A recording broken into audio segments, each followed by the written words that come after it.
from the very beginning, being a disciple has always involved making disciples. I mean, even Jesus' initial words, which we talked about in the last lesson, follow me, he follows up and says, follow me and I will make you fishers of men. That was built in from the beginning.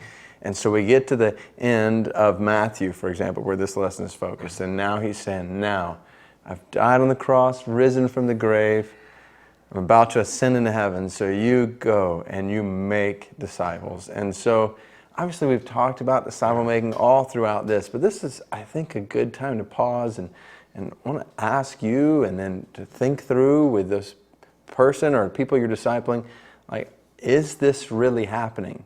Has this become just a Bible study, or are you really making disciples who are starting to make disciples? And if not, so think about the people you're discipling. Have they started to walk through this with somebody else? If not, is there a plan for them to do that very soon? I mean, we're getting near the end of this kind of journey with that person, and that is intended to be multiplied in others' lives. If it hasn't already started multiplying, we just got to make sure to keep that emphasis there. Otherwise, we won't do it. Yeah, and I know we've said this over and over again, but I got to just say it again because we tend to just want to do our own thing, and disciple making is hard. And I know we emphasized from the start, this is not for you to read on your own, but I guarantee there are a lot of people who are just going to read this on their own.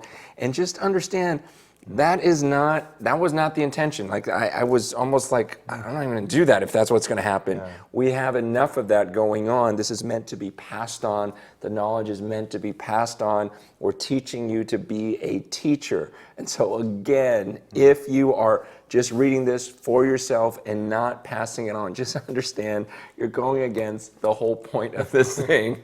And this is, we're trying to equip you for this Great Commission. Yeah, and not only going against the whole point of this thing, but you're missing out. This is the joy of pouring your life and pouring the gospel and the word of God into other people, leading other people to be followers of Christ. This is what we're created for. This is what we've got breath for. This is why the Lord hasn't just saved us and taken us straight up to heaven. He's left us here for a reason. We get to be a part of the spread of this. And so we don't want to miss out on this. There's joy to be found in making disciples. And so not just because, okay, this is the command, now go do it, but this is the command, and this is a command that brings life. It's purpose. It gives us purpose. Like there's a reason why I'm alive today. Like, and it's not just for me to just sit around and enjoy myself or whatever.